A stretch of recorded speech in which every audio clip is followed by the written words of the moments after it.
अभ्युत्थानम अधर्मस्य तदात्मानं सृजाम्यहम्।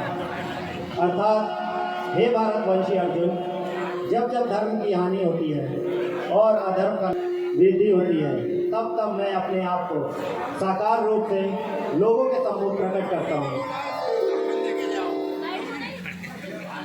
एक समय की बात है, मथुरा नगर में उग्रसेन नाम का एक राजा था। उसने अपनी पुत्री देवकी का विवाह वासुदेव से तय किया।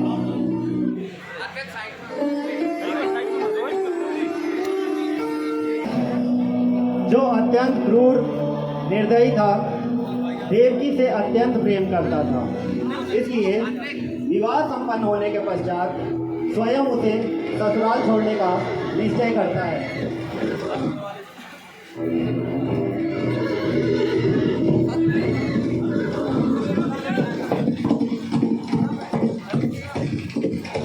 जब वे रथ में जा रहे थे, तब उन्हें रास्ते में एक आकाशवाणी सुनाई देती है। हे कंस, तूने इस धरती पर बहुत पाप किए हैं, इसलिए इस धरती में से तेरे पाप नष्ट करने के लिए देवकी का 8वां पुत्र जन्म लेगा और वही तेरा विनाश करेगा। यह सुनकर कंस अत्यंत भयभीत व क्रोधित हो गया। रास्ते से ही रथ को वापस ले गया। देवकी और वासुदेव जी को मथुरा के बंदी गृह में बंदी बनाकर डाल दिया।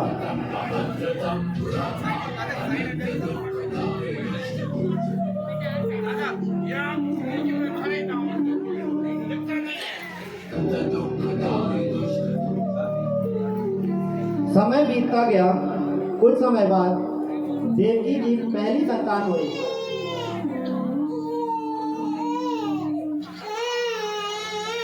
जैसे ही कंस को सूचना मिली, कंस ने देवकी की संतान को मार दिया।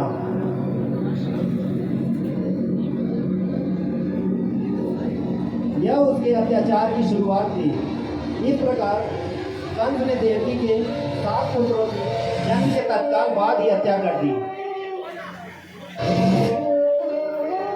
वासुदेव और देवकी अत्यंत दुखी थे। अंततः इस अंधकार से छूटने का समय आ गया था।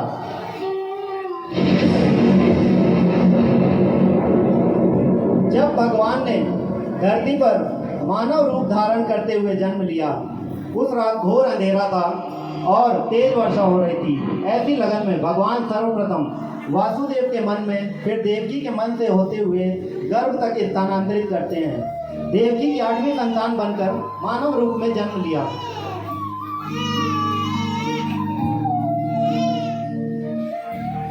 जन्म लेते ही वहां एक दिव्य प्रकाश प्रकट हुआ और वासुदेव इस धरती पर कंस जैसे दुष्ट और अत्याचारियों का विनाश करने के लिए, कृष्ण प्रेम प्रदान करने के लिए एवं वात्सल्य भाव का आस्वादन करने के लिए कृष्ण अवतार में जन्म लेते हैं। अतः कृष्ण ने कहा, मैं आपसे विनती करता हूँ, मुझे आप अपने मित्र नंद के घर ले चले, जहाँ उनकी पत्नी यशोदा ने बालिका को जन्म दिया है। मुझे मैया यशोदा के बगल में सुला दें और उस बालिका को यहाँ ले आए। ऐसा बोलकर भगवान अंतर ध्यान हो गए।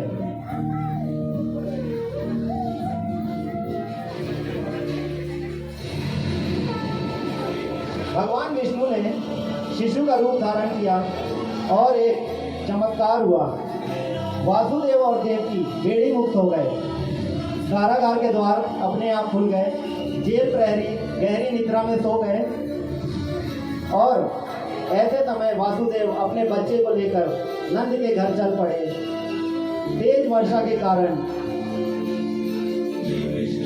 यमुना नदी ने वासुदेव और उनके पुत्र के लिए रास्ता बना दिया और शेषनाग ने प्रकट होकर कृष्ण भगवान को अपना फन फैलाकर तेज बारिश से बचाया। आखिरकार वह नंद के गांव पहुंचे। कृष्ण को यशोदा के बगल में लिटाकर चुपचाप से उनकी पुत्री को वापस मथुरा के कारागार की तरफ चल दिए।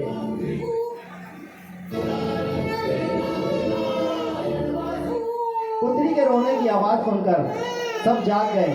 कंस को सूचित किया। जब कंस को सूचना मिली कि वासुदेव को 8वीं संतान हुई है, तो कंस उस पुत्री को मारने लगा। अचानक उसमें से विष्णु की अष्टभुजा अनुजा के रूप में दिव्य ज्योति के साथ एक योग माया प्रकट हुई और उन्होंने कहा, हे मूर्ख कंस, निर्दोष शिशुओं की हत्या करने से तुम्हें कोई लाभ प्राप्त नहीं होगा। तुझे मारने वाला इस धरती पर जन्म ले चुका है। तेरा वध करने के लिए देवकी के 8वें पुत्र ने इस धरती पर जन्म ले लिया। ऐसा कहकर वह दिव्य शक्ति लुप्त हो गई। कृष्ण ने जन्म के समय से ही अपनी लीलाएं करना शुरू कर दिया था। वृंदावन और गोकुल में कई लीलाएं करने के पश्चात आखिरकार कंस के वध करने का समय आ गया। जब कृष्ण भगवान बड़े हुए तो उन्होंने मथुरा आकर कंस का वध किया।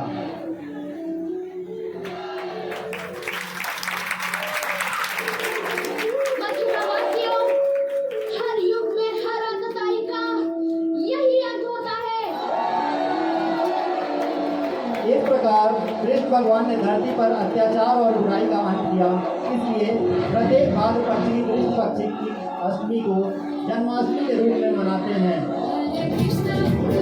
हरे कृष्णा कृष्णा कृष्णा हरे हरे, हरे राम राम राम राम हरे हरे।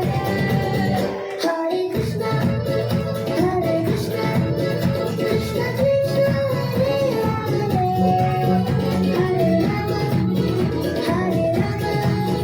राम राम हरे हरे।